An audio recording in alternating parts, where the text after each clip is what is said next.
vamos a tener, hoy vamos a tener entonces a cerrar con todo el tema relacionado con afectación e intervención al personal de salud. Como de costumbre, vamos a iniciar haciendo un pequeño repaso del día anterior y antes de iniciar, consideramos pertinente dar respuesta a algunas inquietudes que no se respondieron el día de ayer, de pronto por el número de preguntas que estaban ingresando, se pasaron desapercibidas. Alguien preguntó el día de ayer qué era el matarratón. Decían que sí, el matarratón era algún veneno, y vale la pena aclarar que el matarratón es una planta utilizada en la medicina tradicional de muchas comunidades en América y especialmente en Colombia, en la costa atlántica y en la costa pacífica. Se utiliza para el manejo sintomático de muchas enfermedades. Igualmente creo pertinente decirles que si bien yo ayer dije que utilizaba algunas plantas medicinales como prácticas tradicionales, no quiere decir eso de que como médico yo esté diciendo que que es válido, científicamente válido, el uso para una u otra cosa. Lo que he planteado es que el manejo sintomático, el manejo de síntomas de muchas enfermedades, sí resulta efectivo en la utilización de muchas de las plantas tradicionales en nuestras comunidades y pueden eso resulta. Pero creo que es, discúlpenme todos, para que revisen y apaguen los micrófonos porque interfiere la escucha de todos los participantes. Bueno, y muchas gracias, mencionaba que era pertinente aclarar que si bien yo también hago parte de esas prácticas de recurrir a plantas tradicionales de nuestras comunidades para manejo de algunos síntomas de muchas patologías, es pertinente recordar y reiterar que lo que informaban nuestros compañeros participantes ayer sería muy bueno que pudiese tener una documentación científica y que ojalá nosotros pudiésemos servir para persuadir a las comunidades de la importancia de dejarse realizar las pruebas, que eso facilitaría confirmar o refutar la utilidad de las plantas que se están utilizando, que se usan regularmente por nuestras comunidades en la cura o no de la enfermedad que nos atañe en este caso, el coronavirus, la enfermedad provocada por el coronavirus o la infección por coronavirus, porque si bien es válido que mitigue algunos síntomas, mejore sintomáticamente a las personas infectadas y que desarrollan síntomas leves de la enfermedad por coronavirus, es pertinente también confirmar si esa mejora sintomática implica la eliminación del virus o no, porque perfectamente, si bien es útil para sentirse mejor la persona que está enferma por coronavirus o tiene síntomas compatibles con la enfermedad por coronavirus, es necesario confirmar si se ha eliminado o no el virus, porque podríamos estar hablando de personas que quedan positivas y están asintomáticos, pero recuerden ustedes que los positivos asintomáticos pueden estar contagiando a las otras personas en su entorno. Por ello, válido y muy válido que tengamos herramientas, tengamos alternativas para mejorar sintomáticamente si está dándose este caso en cada una de nuestras comunidades, pero mucho más válido sería que pudiéramos confirmar la utilidad para manejo sintomático o para eliminación del virus. Y en la medida que no nos neguemos a la realización de las pruebas, podríamos estar ayudando a tener mayor documentación y reafirmar la utilidad de esas hierbas. Eso es de esas plantas medicinales. Eso es puntualmente lo que quería aclarar para iniciar. Vamos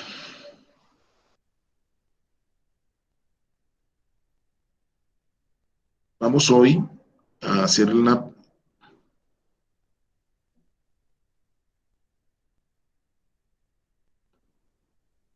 el pequeño repaso que acostumbramos siempre para iniciar.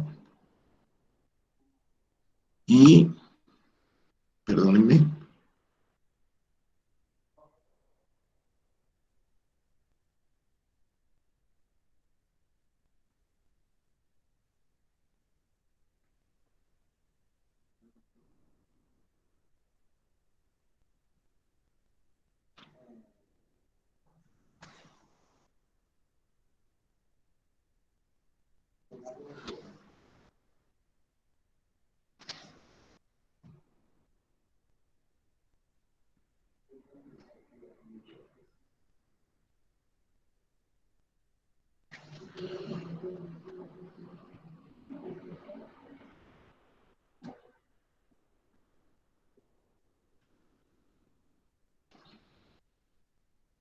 Ok, ahí ya creo que podemos empezar a hablar una presentación.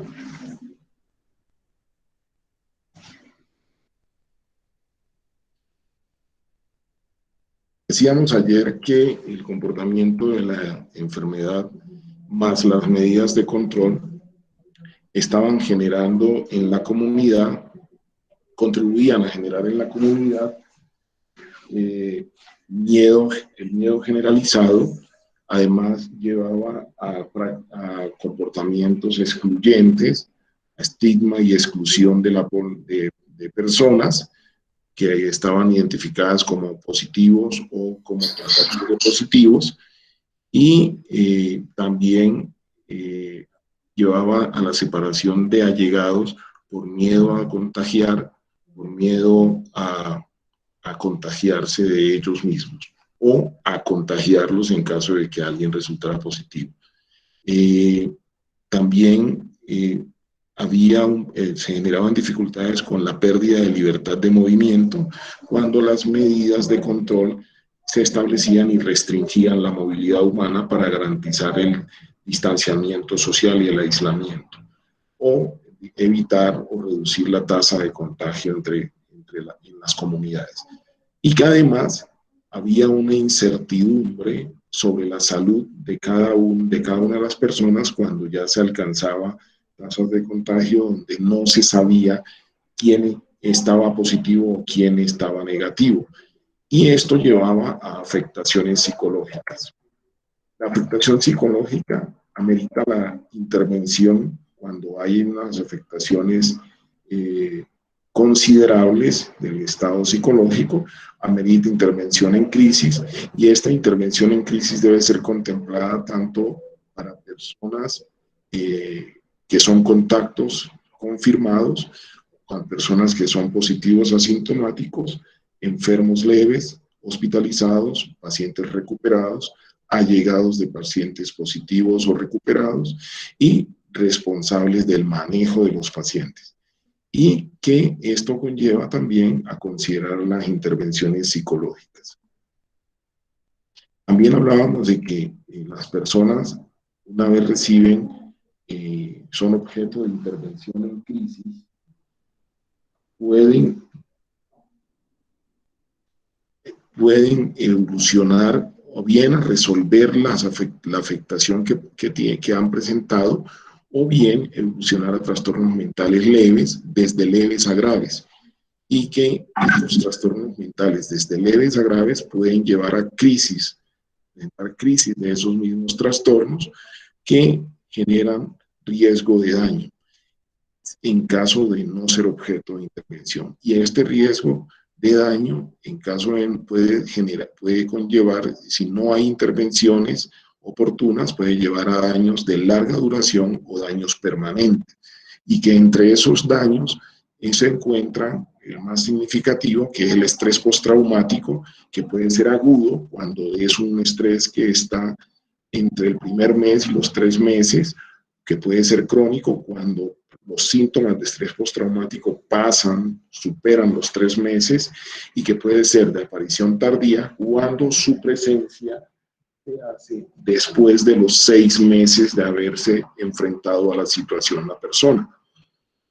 Y que en caso de no recibir tratamiento, atención oportuna y adecuada, el estrés postraumático puede evolucionar a cambios permanentes de la personalidad.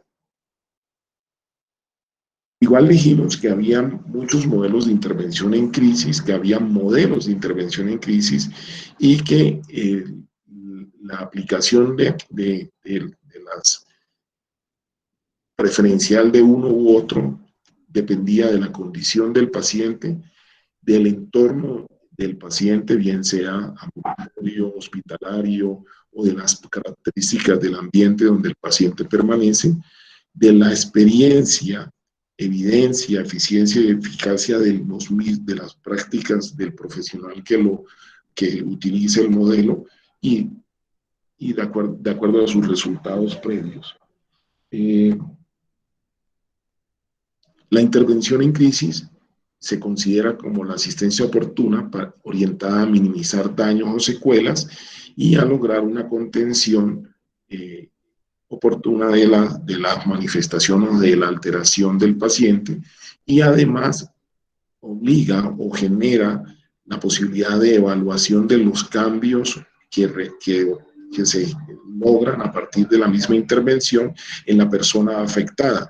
Y esta evaluación debe estar orientada a las herramientas que adquiere la persona para sortear la situación de momento, para superar esa situación y para encaminarse en su vida cotidiana. Que hablamos un poco también de la importancia, y mucho más en estas condiciones de la pandemia, donde el manejo implica normas de cuarentena o de aislamiento,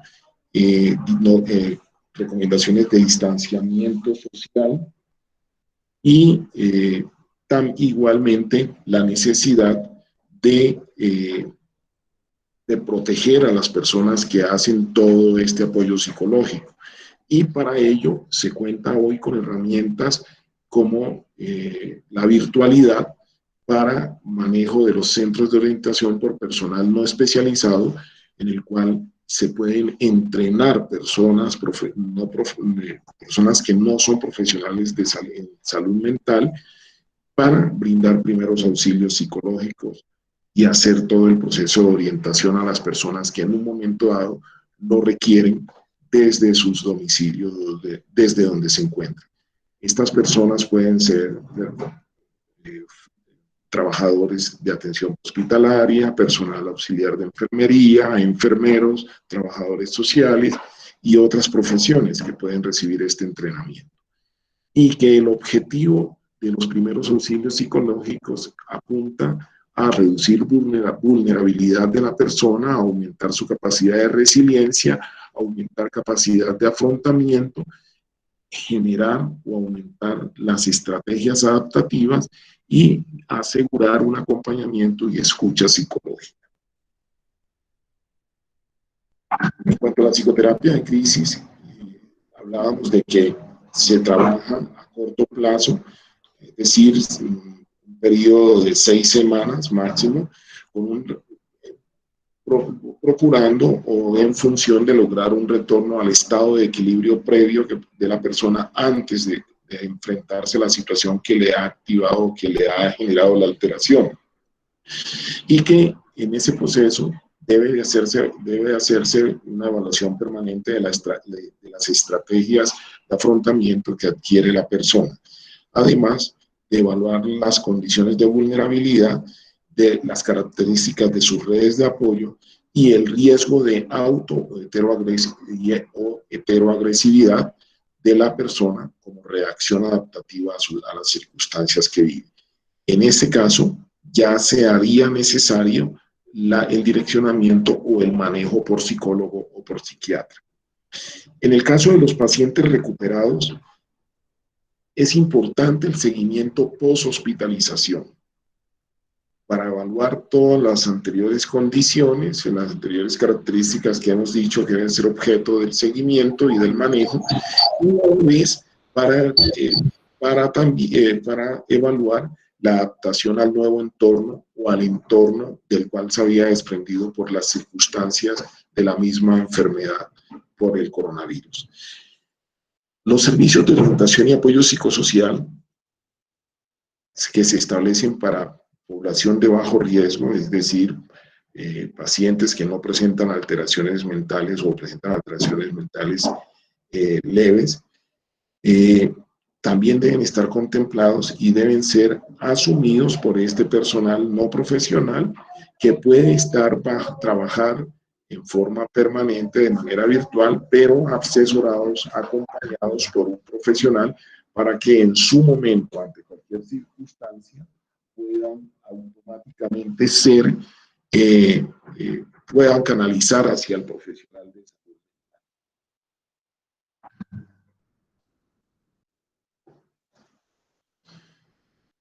Hay una limitación en el uso de la virtualidad, en el uso de los servicios de teleorientación. Cuando es telefónica y aún cuando es a través de medios visuales o de sistema de televisión o de chat, se presenta la limitación de no poder ver el lenguaje corporal de las personas que solicitan el apoyo. Y también como limitación se cuenta el no disponer de los antecedentes que se encuentran en el registro clínico de los pacientes. Se hablaba también de la atención presencial por equipos de salud, por equipos de apoyo psicosocial para todos los pacientes hospitalizados, y que cuando los pacientes requieren hospitalización, bien porque tienen una afectación de su salud mental o bien porque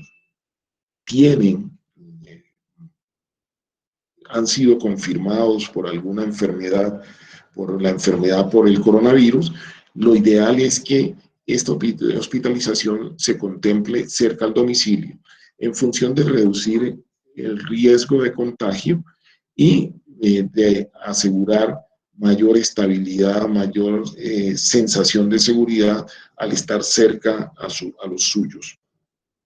Y que también deben contemplarse grupos de salud mental para intervenciones en crisis para el manejo intrahospitalario. Hablamos entonces de que la intervención en crisis debería contemplarse para todos los pacientes positivos y así, pero para estos pacientes positivos que no presentan síntomas, a pesar de que se considere que no están enfermos, cuando tienen algún tipo de alteración, debe estar enfocada hacia la prevención, haciendo énfasis en la prevención. En el caso de las líneas de escucha, importante considerar que facilitan la ventilación de emociones y deben generar las alternativas para superar el momento de crisis del paciente. Y en el caso de los equipos psicológicos deben estar contemplados para el apoyo a personas en aislamiento y deben estar enfocados al trabajo en técnicas para el mantenimiento de la salud mental, del equilibrio psicológico de las personas durante esos procesos de aislamiento preventivo, de aislamiento mandatorio para evitar el contagio y de recomendaciones para mantener esa salud mental. En cuanto al apoyo psicológico inicial, decíamos que se contempla como una intervención psicológica breve que va desde el ingreso del paciente hasta el egreso y que debe ser parte del protocolo. Se recomienda, porque no creo que todas las instituciones estén dispuestas o estén contemplándolo, pero es recomendable que haga parte del protocolo de atención en salud para las personas que requieren la hospitalización por infección por coronavirus. Y en el caso de la práctica con sistemas de telesalud y telemedicina, es necesario considerarlas para el seguimiento a casos leves, para el monitoreo, y debería ser parte de las medidas de salud pública, o teniendo siempre en cuenta que habrá limitaciones en algunos territorios de conectividad de los sistemas tecnológicos o de sistemas de datos para garantizar esa conectividad. Y en el caso de la teleorientación por profesionales, se puede contemplar para trabajo, en el caso de la teleorientación por voluntarios profesionales, se puede contemplar a través de los colegios de profesionales, aun cuando encuentra uno regularmente las manifestaciones o las protestas de los profesionales, porque a través de estas medidas que se enfocan en el contexto del manejo de la emergencia para garantizar mayor capacidad de atención, mayor capacidad de respuesta a la demanda, se considera que reducen la oportunidad de empleo de los profesionales que podrían trabajar en ese modelo. En el caso de la atención presencial para personas infectadas, debe estar considerada siempre para las personas infectadas y las personas recuperadas. No sabemos qué tipo de evolución puedan tener a nivel emocional, a nivel psicológico y en contexto de afectación o generación de trastorno mental. Y por ello también deben ser parte del protocolo de atención de las personas que han tenido infección por coronavirus. En cuanto al entrenamiento del personal, es importante considerar la posibilidad de entrenamiento en primeros auxilios psicológicos para todo el personal asistencial en las instituciones de salud y en los organismos de respuesta, y a la vez considerar la formación en intervenciones en crisis para los profesionales de salud mental de las instituciones y de organismos de respuesta. Esto es una medida ideal, no debe ser considerado una situación mandatoria, porque también esto implica costos en la operación y en los procesos de formación continuada. En los equipos interdisciplinarios de salud mental, les decía que corresponde a los equipos que llamamos formalmente en los hospitales de alta complejidad y de mediana complejidad, como psiquiatras y psicólogos de enlace, equipos de salud mental que están conformados por psiquiatra, psicólogo, trabajador social entrenado para manejo de salud mental y terapeutas. Se considera que deben ser parte estructural del servicio, de los servicios. Y en la medida, dependiendo del tamaño de la institución y del tamaño de los servicios, debe contemplarse en su momento que deben existir equipos asignados con exclusividad a uno o a un número de servicios limitado, y no conformar los equipos interdisciplinarios para darle cobertura a toda la institución, porque de esa manera se pierde la oportunidad y la eficiencia del servicio, dado que estaría supeditado a la disponibilidad de tiempo de los equipos interdisciplinarios o de los miembros del equipo interdisciplinario de salud. Eso fue en una manera rápida lo que el día de ayer hablamos. Y terminando esto, pues creo que ya podemos pasar al tema que hoy nos atañe, que es el impacto psicológico y las estrategias de abordaje del personal de salud. Ok. Entonces, igual como cada una de las presentaciones, es importante hacer un recorderis de el comportamiento de la pandemia por COVID-19, que es generada por el virus SARS-CoV-2 y que tiene una afectación a nivel con un comportamiento que evidencia una transmisibilidad en comunidades. Es así como la alerta emitida en diciembre de 2019 muestra una rápida diseminación a 176 países y hasta el día de ayer, hoy aún no tenía las cifras del día de hoy, encontrábamos que habían infectados en Colombia 128.638 personas y en el mundo teníamos un conteo de 11.801.000 personas, con un número de muertos para Colombia de 4.527 frente a 543.902 personas fallecidas en el mundo. Y asimismo, encontrábamos un número de recuperados de 53.634 en Colombia y en el mundo de 6.506.408.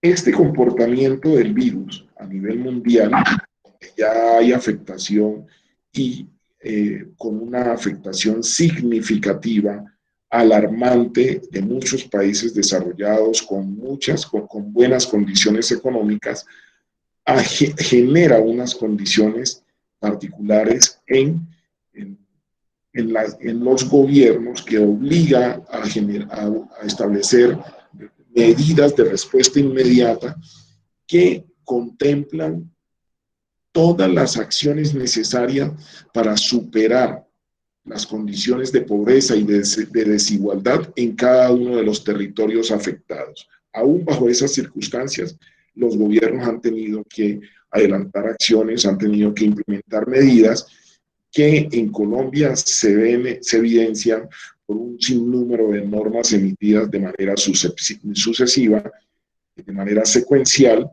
y pues que desbordan la regularidad con la que se emiten normas. Esto conlleva el establecimiento de herramientas y estrategias para la atención, para lograr el manejo del impacto negativo de la salud física y mental de las comunidades y de los equipos de salud que se enfrentan a diario a los pacientes contagiados o enfermos por el coronavirus y, eh, y a las mismas y a aquellos que no tienen contacto directo con los pacientes.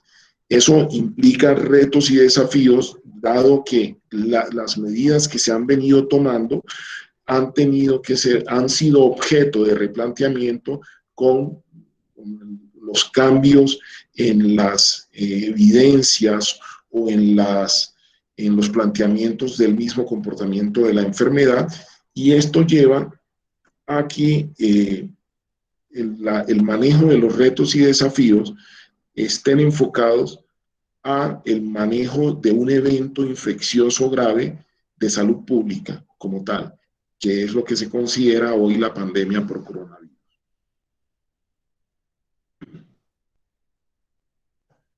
Hay que considerar que el esfuerzo del personal de salud para enfrentar la pandemia, asociado al riesgo de infectarse e infectar a sus personas cercanas, compañeros y familiares o allegados, asociado a sentimientos de frustración cotidiano en el desarrollo diario del trabajo, a estar expuesto tener que someterse a condiciones de aislamiento, porque el trabajo hoy lo deben desarrollar bajo unas circunstancias diferentes a las que regularmente se trabaja en salud, donde tienes la posibilidad de compartir libremente con otros, de salir del espacio de trabajo sin ninguna restricción. Hoy, por las características de la epidemia, es necesario mantenerse en el sitio de trabajo bajo unas condiciones de relativo aislamiento. También el riesgo de sufrir discriminación por las personas en el entorno donde normalmente se desenvuelven, en razón al miedo que ha generado el comportamiento de la enfermedad, y todas las emociones negativas que se generan a partir del esfuerzo diario de trabajo mayor al regular, por las situaciones de frustración que genera todo el empeño sobre un paciente y no tener la respuesta eventualmente, y por las mismas circunstancias o ambientes de trabajo, conlleva a un agotamiento físico y mental. Y este agotamiento físico y mental puede llevar a crisis de estrés, a crisis de ansiedad, a episodios depresivos, a insomnio, a negación y a temor, eh, a temor sobredimensionado en los trabajadores de salud.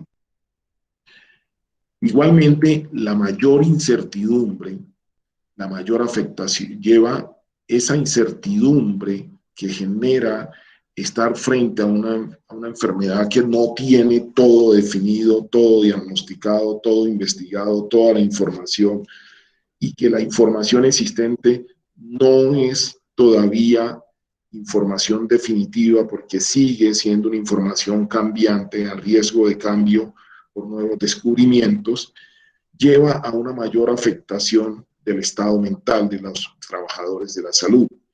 Y esta mayor afectación del estado mental lleva a un mayor desgaste físico y mental. Y ese mayor desgaste físico y mental, por todas las condiciones de trabajo, por todas las circunstancias de miedo, por todas las circunstancias de incertidumbre, llevan a una mayor fatigabilidad acumulada. Y la mayor fatigabilidad acumulada genera una mayor presión psicológica. Esa mayor presión psicológica, sumada a un trabajo pesado y exigente diario, asociado al riesgo para la vida de los mismos trabajadores y de los pacientes que tienen que atender, puede llevar a una mayor presión psicológica y un trastorno mental.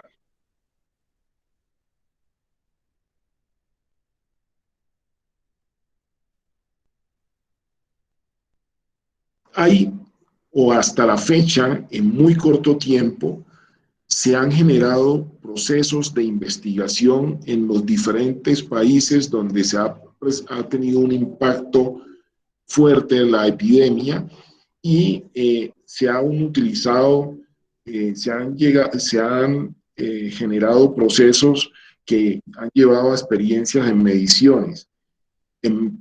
mediciones de probabilidad de miedo en los trabajadores. La información obtenida de esas investigaciones permite contar con información para las decisiones que se toman en el contexto de seguridad y en la gestión para mantenimiento de la salud de los trabajadores de la salud, y en la seguridad para reducir el riesgo de infección. Se han utilizado escalas numéricas de evaluación, se han utilizado escalas de ansiedad y depresión, como la escala de Hamilton, se ha utilizado la escala de ansiedad, depresión y miedo. En este caso, estamos hablando de estudios realizados en China, en Wuhan, y en la escala que ha sido validada para la población de China.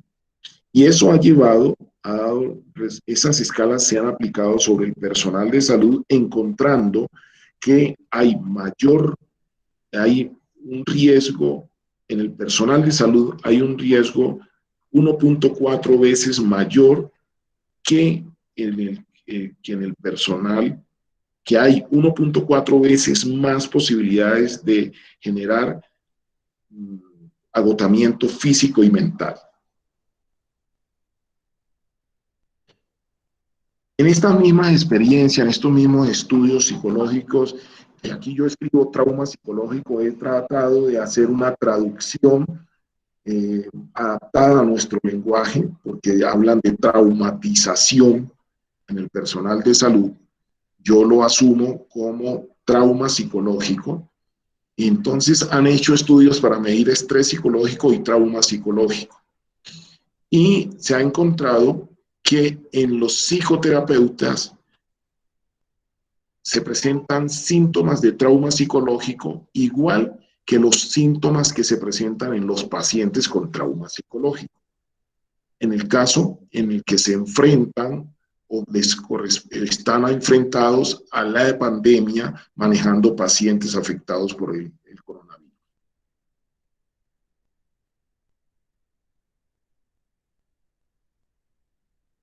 Ese trauma psicológico indirecto se caracteriza por la pérdida del apetito, fatiga, deterioro físico, trastorno del sueño, irritabilidad, falta de atención, embotamiento, miedo y desesperación. Y encontramos que el trabajo que a diario deben desarrollar para reducir la propagación y el control de la pandemia conlleva a más o menos trauma psicológico indirecto en el personal médico, en el personal de voluntarios, en las comunidades y en el público general. Está haciendo referencia a todas las acciones que se adelantan permanentemente para reducir la propagación y lograr un control de la pandemia. Pero igualmente se encuentran diferencias estadísticas en los estudios en el personal de primera línea, con unas diferencias significativas frente al personal no primera línea. Veamos cómo se puede evidenciar eso. Por ejemplo, en las enfermeras que no son de primera línea, se encuentra una gravedad y trauma psicológico variable mayor que en enfermeras de primera línea encargadas de la atención COVID de pacientes con COVID-19, en las que se presenta un trauma psicológico menor. También se encuentra que la gravedad del trauma psicológico en enfermeras no de primera línea es mayor que otros trabajadores de la salud de primera línea. Y se encuentra que la ansiedad, depresión, somatización, síntomas obsesivo-compulsivos, insomnio, en trabajadores asistenciales es mayor que la ansiedad, depresión, somatización y síntomas obsesivo-compulsivos e insomnio de trabajadores no asistenciales, de trabajadores no médicos. Yo le hago la claridad, asistenciales, porque estamos hablando de todo el personal de salud atendiendo población, y de trabajadores no asistenciales, que le llaman no médico. En los estudios estamos haciendo referencia a otros trabajadores que no tienen que trabajar o no están en contacto con el paciente o con el enfermo. Igualmente se encuentra que el trauma psicológico en enfermeras casadas, divorciadas y viudas es menor que la gravedad del trauma psicológico de las enfermeras solteras. Y revisado esto,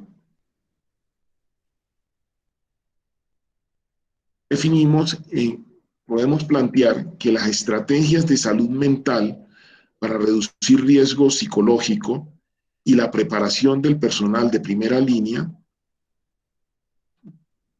deben implementarse para todos los trabajadores que están todos los días dedicados a la atención de pacientes infectados, de aquellos trabajadores que deben enfrentarse al fallecimiento de pacientes y que también deben asumir el abordaje, el manejo de familiares de los pacientes fallecidos.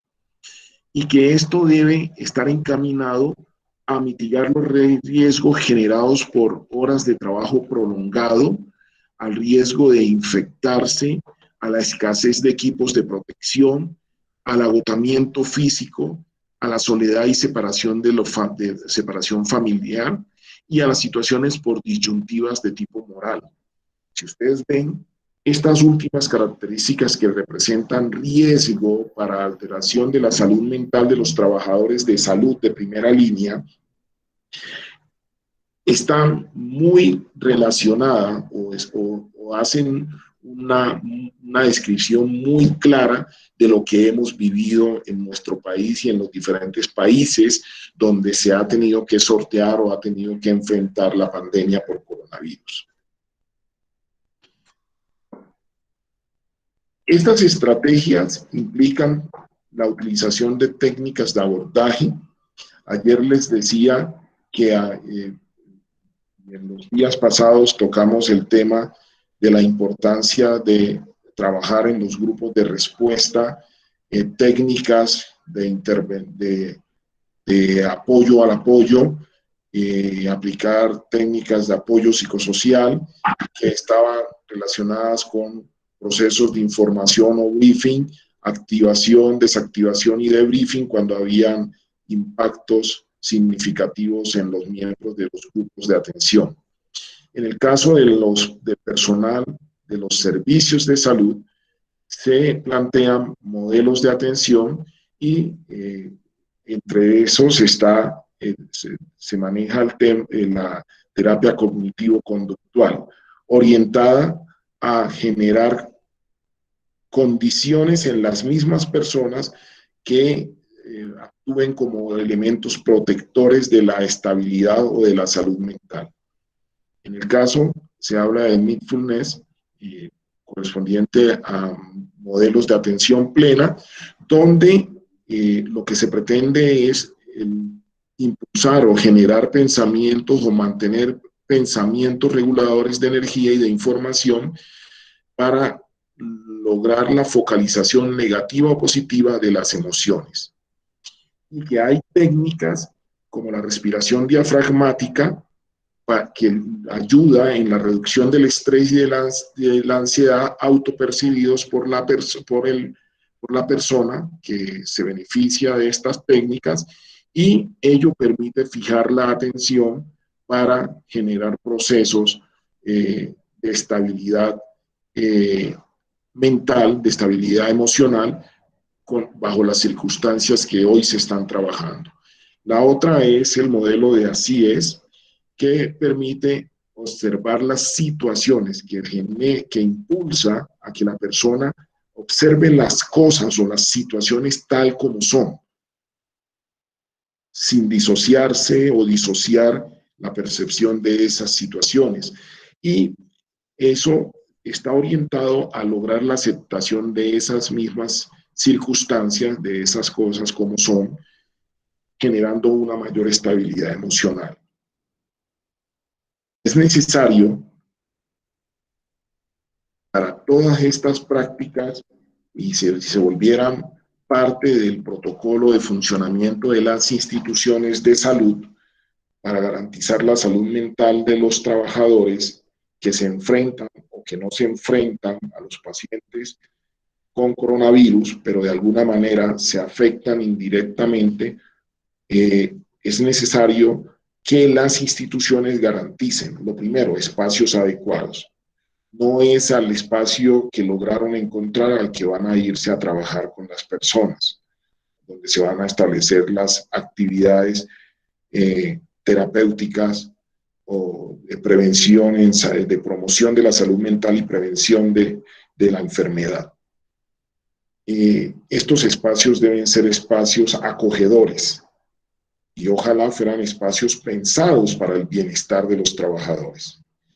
Es necesario que los trabajadores cuenten con la asignación del tiempo para el desarrollo de las actividades y no que sea una participación accidental sujeta a presiones del tiempo de trabajo.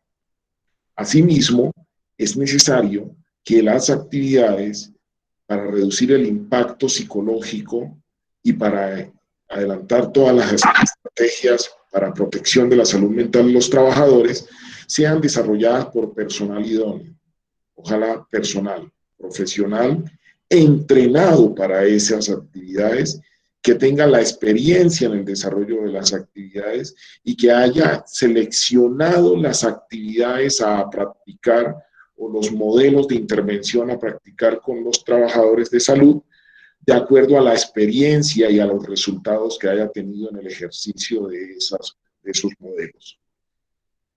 Veíamos cómo en los estudios se encontraban dos elementos importantes. Uno, que los trabajadores de primera línea tienen alteraciones psicológicas o alteraciones mentales menos graves que los trabajadores no de primera línea. Veíamos que los trabajadores no de primera línea tenían mayor afectación variable en gravedad que los trabajadores de primera línea. Y veíamos cómo, pero paremos aquí un poquito, ¿qué nos permite interpretar eso? Que el conocimiento directo del comportamiento de la enfermedad, seguramente los trabajadores de primera línea que atienden a diario los pacientes COVID positivo o pacientes enfermos por coronavirus, adquieren un nivel de confianza cuando observan de manera directa el comportamiento y reducen la presencia de esos mitos y sobredimensionamientos que los medios de comunicación generan y que además reciben orientación para poder enfrentar a diario ese trabajo cotidiano y leen sobre el comportamiento de la enfermedad, pero además reciben un entrenamiento para utilizar adecuadamente los elementos de protección y saben que mientras abordan los pacientes, si utilizan esos elementos de protección, tienen menor riesgo de contagiarse. En la medida que adquieren confianza porque no se contagian por el contacto con estas personas, esto se convierte en un elemento protector en el desarrollo de alteraciones de la salud mental. Mientras que los trabajadores que no son de primera línea seguramente no tienen el mismo nivel de información, no pueden enfrentarse cotidianamente a los cambios que presentan los pacientes positivos y no pueden confirmar que lo que se enseña o lo que se recomienda es efectivamente válido. Entonces, por ello, seguramente desarrollan mayor afectación que los trabajadores de primera línea. Y esto mismo ocurre con las personas que son asistenciales frente a los que no son asistenciales, como el personal administrativo de las instituciones de salud. Y en el caso de las personas que tienen condición de compartir la vida con otra persona, como las enfermeras o enfermeros casados, enfermeros divorciados, enfermeros viudos, que han tenido la posibilidad de convivir con otra persona, seguramente ese nivel de convivencia ha llevado a desarrollar herramientas que les hacen herramientas para su protección personal y para que les ha generado capacidad de afrontamiento de la vida cotidiana, de los cambios y de las situaciones de frustración de la vida cotidiana. Esos elementos que se construyen en estas personas de pronto actúan como elementos protectores que los hacen diferentes frente a las personas que no tienen esta condición de vida, a las personas solteras. Eso podría estar explicado bajo esas condiciones. Hasta aquí, cuando yo les presentaba los estudios, se presentan los resultados crudos que deben ser objeto de interpretación por cada uno de los que haya escuchado los casos los resultados que estaba presentando. Esto es lo que hasta hoy tenemos.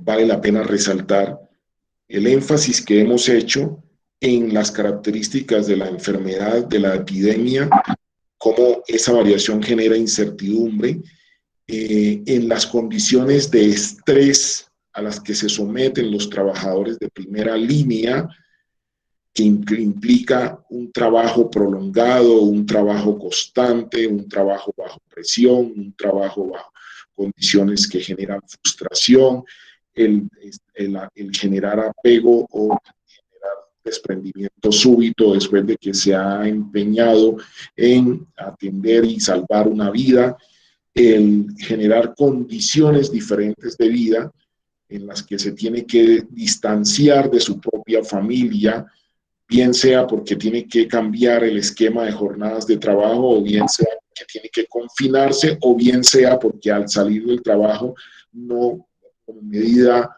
preventiva, no retorna a casa, sino que se va a un hotel para evaluar y para observar que no se haya contagiado antes de entrar en contacto con la familia, y el miedo permanente a estar contagiado y ser el que contagia a su familia.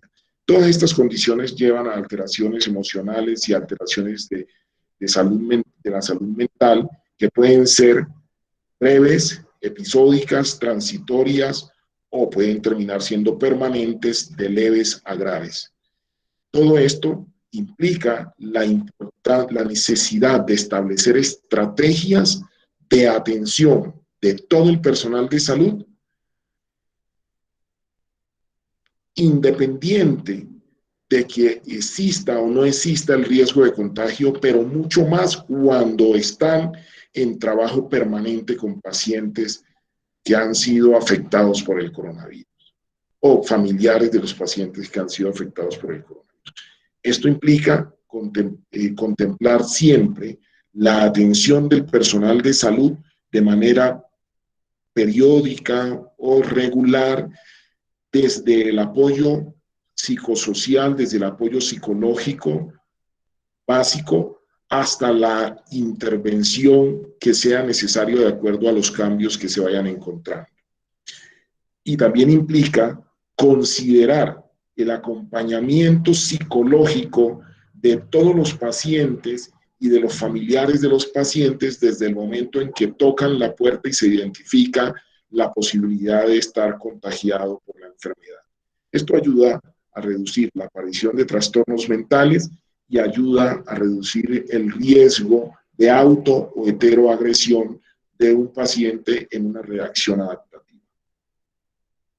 Terminado esto, creo que vamos a dejar el espacio para preguntas y respuestas y aportes de los participantes el día de hoy. Muchas gracias. Muchísimas gracias, doctor Ronald Prado de la Guardia. A continuación daremos paso a las preguntas como lo indicaba. Comenzamos con la pregunta de la señora Alicia Torres, quien nos indica: buenas tardes. Doctor, ayer no le quedó muy claro de cuántos días es la ventana para detectar el virus, desde el día 1 del contagio hasta el día que el examen de laboratorio determine si el paciente da positivo para COVID-19. Bueno, hemos hablado de que se contempla una ventana de más o menos 14 días, un promedio de 5 días para que el paciente pueda estar positivo, pero puede ir entre los 3 y los 14 días. En ese lapso de tiempo puede el paciente hacerse positivo. Puede requerir ese tiempo para presentar ser positivo o evidenciar la presencia del coronavirus. Una vez detectado o confirmado que el paciente es positivo, debe considerarse su aislamiento a partir de la identificación del contacto que pudo generar el contagio. Pero si no hay posibilidad de identificarlo, debe considerarse el aislamiento los 14 días que se contemplan. Ahora, hay que decir que se han encontrado pacientes que son positivos más de los 14 días, porque pues esto es un promedio y es una medida que se establece de acuerdo a la mayor frecuencia del comportamiento de los pacientes. Igual, se han encontrado pacientes eliminando el virus hasta el día 30. Pero lo que se ha establecido es que el paciente debe tener una cuarentena o un aislamiento de más o menos 14 días. Y debe establecerse ese aislamiento desde el momento que el paciente reporta los síntomas compatibles con infección por coronavirus o desde el momento en que el paciente presenta síntomas y confirma el contacto con un paciente positivo. Entonces debe ser más o aproximadamente de 14 días. Luego de esa cuarentena, esa cuarentena debe cerrarse con una prueba, una nueva prueba, para confirmar si el paciente está libre o no de coronavirus. Es decir, tenemos el día 1, debería hacerse la prueba. Si vamos a hacer la cuarentena de los 14 días, debería hacerse a los 14 días. Igual que cuando un paciente se le hace una prueba y hay un contacto confirmado o ha tenido síntomas compatibles con coronavirus, si la prueba resulta negativa en ese momento, debería la prueba repetirse a los días. En el caso de las pruebas rápidas, se considera que estas no, el hecho de que salgan negativas no confirma la ausencia de la infección. Y el hecho de que salgan positivas no tiene la condición de confirmación de que el paciente es realmente positivo, porque podría cruzarse con otras infecciones de otros virus que generan falsos positivos. Por tanto, las pruebas rápidas hasta hoy se consideran para estudios de prevalencia de la infección en comunidades, pero a partir del contacto, a partir de los 11 días desde el momento en que la persona ha tenido el contacto con un positivo. Si esto resulta positivo, a partir de esos 11 días, estamos confirmando que el paciente ha tenido infección por coronavirus. Muchas gracias. Una segunda pregunta de la señora Marta Lucía Morales, quien nos indica por qué las enfermeras de segunda base se afectan más, doctor. Como les decía en la explicación que traté de darle, pues yo trato de hacer una interpretación a la condición, y es que seguramente los que se enfrentan en primera línea tienen un contacto y confirman o aprenden a manejar o a convivir con el virus, mientras las otras personas no tienen esa relación permanente, entonces están con el miedo que se ha generado por el comportamiento de la enfermedad, más no tienen la posibilidad de generar un proceso de adaptación enfrentando cotidianamente la enfermedad.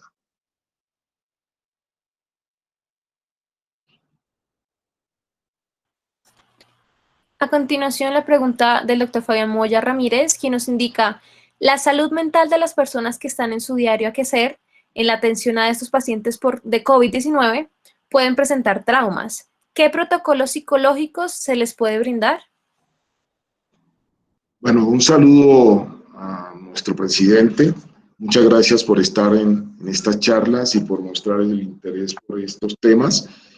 Eso nos da la confianza de que hay personas de alta dirección interesadas en fortalecer el tema en nuestra institución.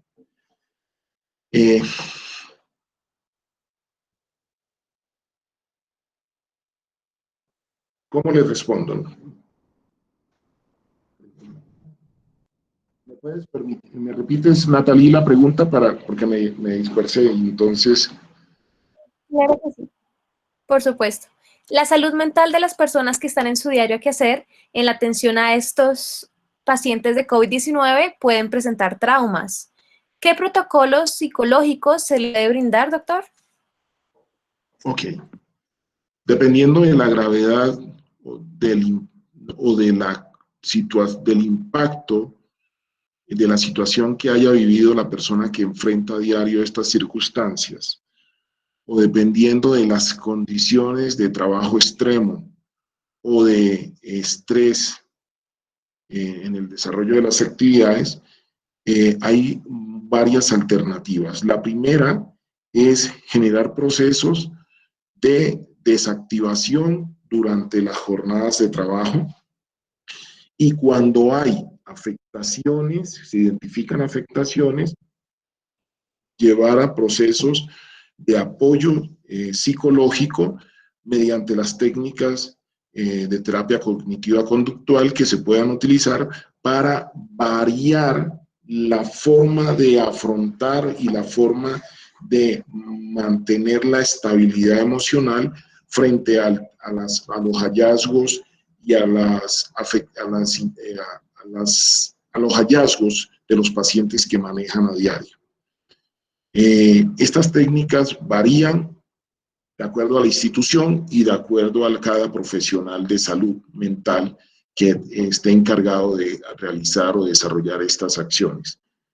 En el caso de los cuerpos de socorro, de los cuerpos de los organismos de respuesta, de los servicios de atención prehospitalaria o sistemas de emergencias médicas, es necesario considerar siempre en el protocolo de activación dar la información suficiente sobre el caso para que la persona se prepare a lo que va a enfrentar y no tenga sorpresas, proceso donde reciba toda la información de manera regular, proceso de activación, y una vez termina la actividad del día, de jornada diaria, ojalá tuviesen la posibilidad en el equipo de trabajo de generar pequeños procesos de desactivación. Y cuando tengan impactos de alguna magnitud que puedan generar algún nivel de afectación o una afectación considerable, deben ser programados para procesos de debriefing. A partir de allí, dependiendo del resultado que tengan estos procesos de debriefing y de lo que se evalúe,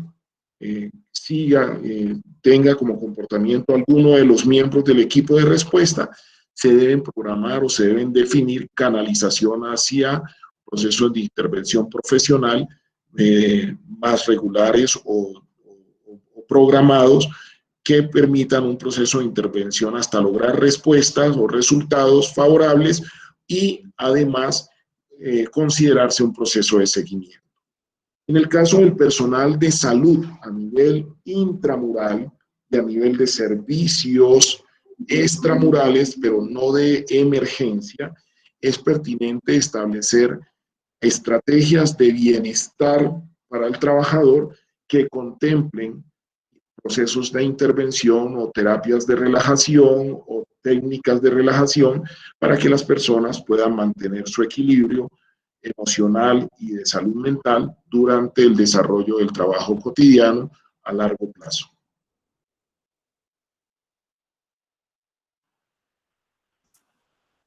Muchísimas gracias por la respuesta y también por el saludo del doctor Fabián Moya. Vamos a unir dos preguntas de Natalia Arroyo, quien nos indica, ¿es decir que sí o sí se deben confirmar las pruebas rápidas? Y segundo, ¿hay algún rango de días para la aplicación de una prueba a otra? Se establecen protocolos, es así como el Ministerio de Salud sacó una guía para el uso de las pruebas rápidas.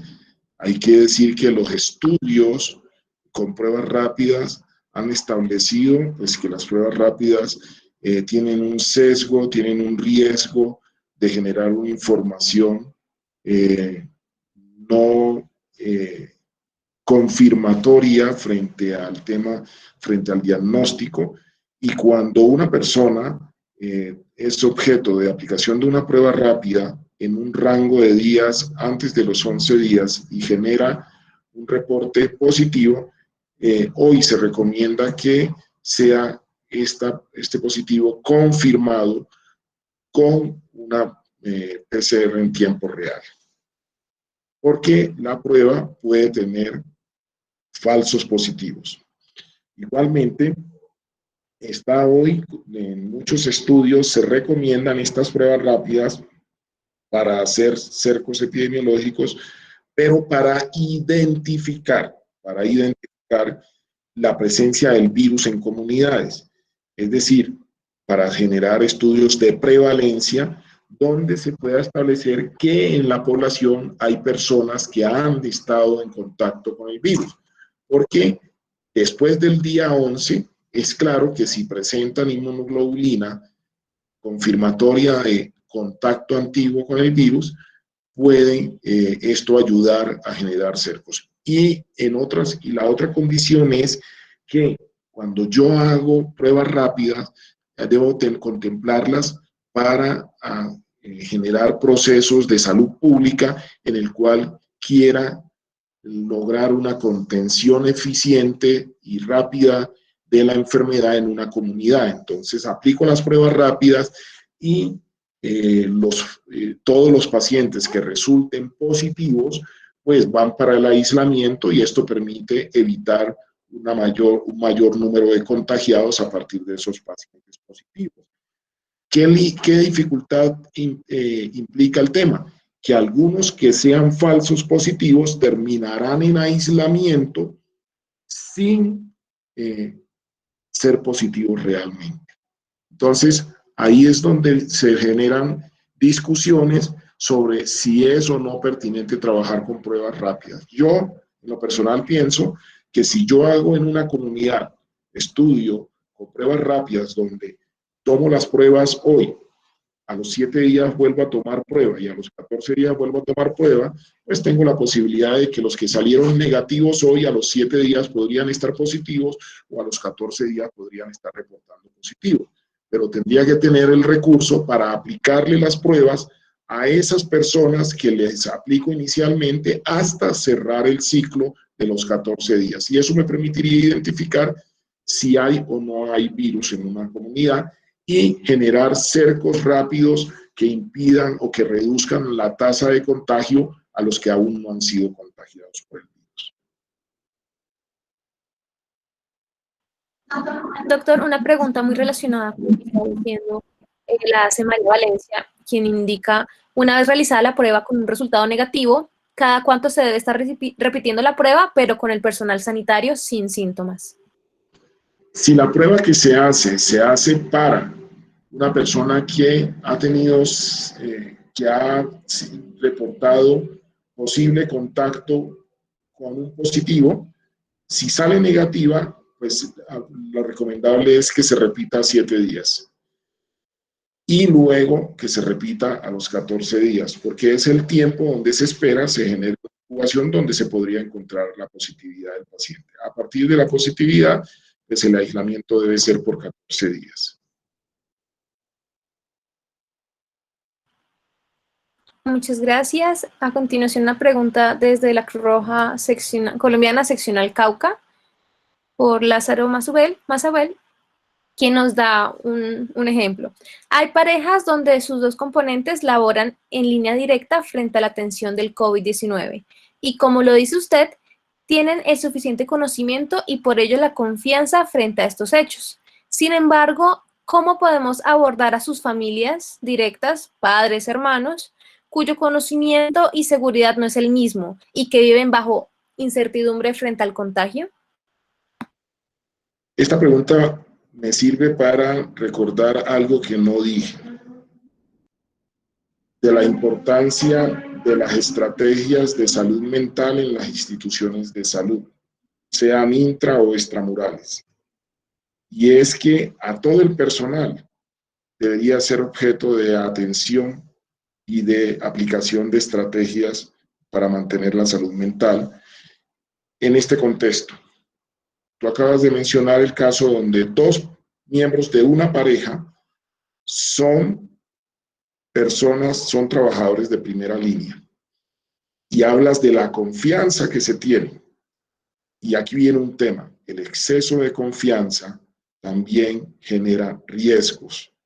Cuando yo estoy tan confiado, y nos pasa cuando somos estudiantes de medicina que entramos los primeros días al anfiteatro con guantes, con tapabocas, con bata, y después cuando menos pensamos ya nos sentamos en la morgue sin guante, con un guante en una mano y con la otra mano limpia, con la comida en la mano y vulneramos todas las normas que nos han planteado de seguridad y nos acostamos, nos sentamos en la mesa al lado del cuerpo que estamos utilizando para hacer disección y no nos importa la seguridad. En el caso del personal de salud pasa exactamente lo mismo.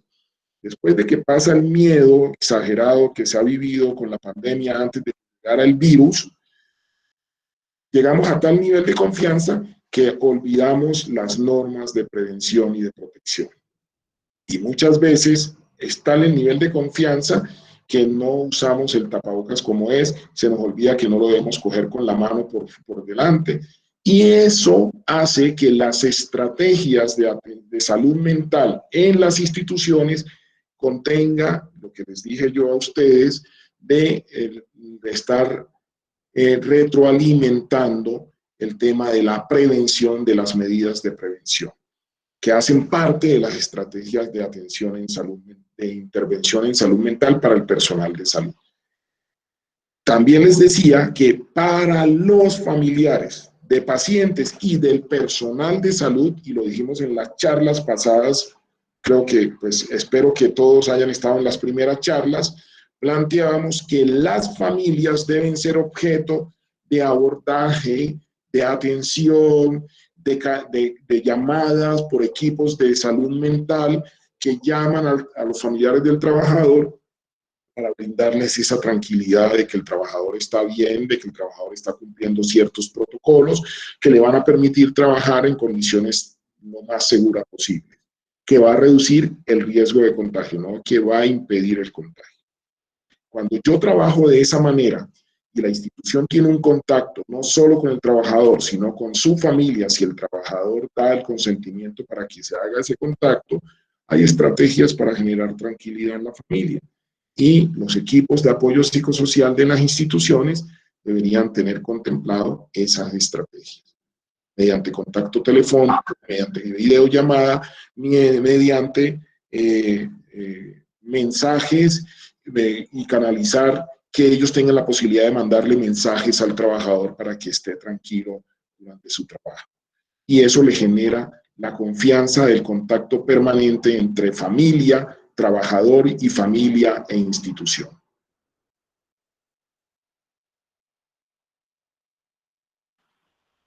Muchísimas gracias.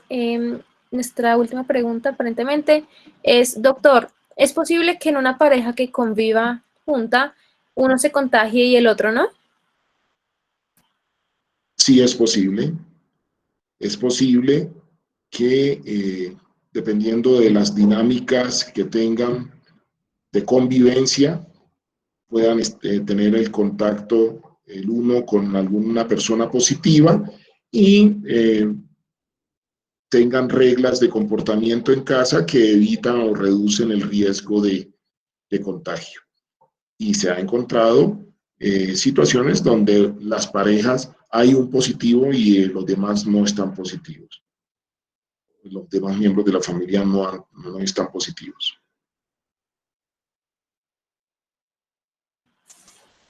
Muchísimas gracias. Esas son las preguntas que encontramos en nuestro chat. No sé si hay alguna adicional que quieran compartir con nosotros en este momento antes del cierre. Pues, doctor, todos están agradeciendo por estas charlas, por esta iniciativa. Entonces, agradecerles también a ustedes y daremos paso a la doctora Sandra. No sé si se encuentra en este momento.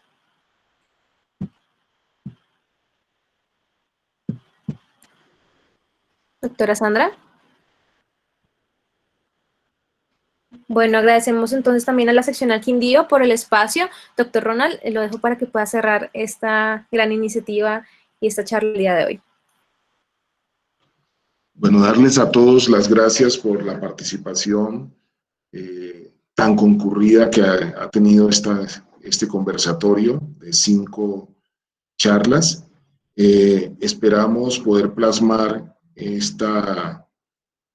con las inquietudes y los aportes que han hecho nuestros participantes, poder terminar generando un documento que sirva de herramienta para el trabajo durante esta pandemia en el contexto del manejo de duelo, de enfermedad crítica y manejo de cadáveres por el coronavirus.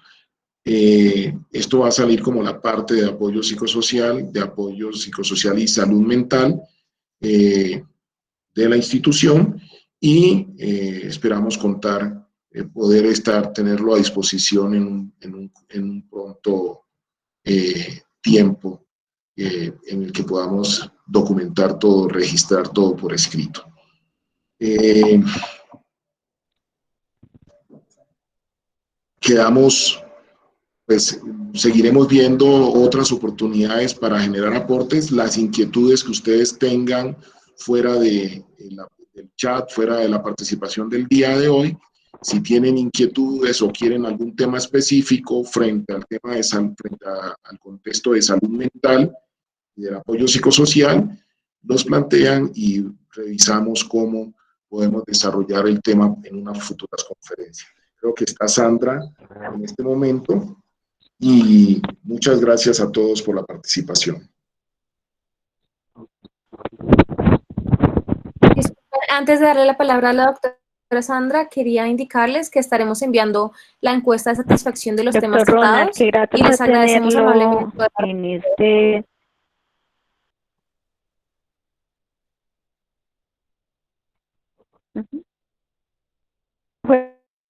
tenerlo en esos espacios académicos que de verdad hacen que sus conocimientos y sus experiencias nos lleguen y bueno, podamos aplicarlos en nuestras acciones humanitarias.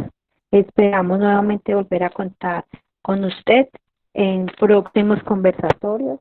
Igual esperamos contar con todas las personas que nos han acompañado durante este proceso, que han estado con nosotros aceptando la invitación de la seccional Quindío. Nuevamente, muchísimas gracias a todos. Espero en la próxima semana volver a encontrarnos en otro nuevo conversatorio, con otro nuevo exponente. Y bueno, desearles a todos una feliz noche y gracias nuevamente. Doctor Ronald, muchísimas gracias por acoger esta invitación. Sandra, a ti muchas gracias, a la seccional Quindío muchísimas gracias y a todo el equipo que ha estado al frente de este conversatorio. De verdad, muchísimas gracias y ojalá se puedan seguir construyendo espacios como este para compartir experiencias y conocimientos. Claro que sí, doctor Ronald.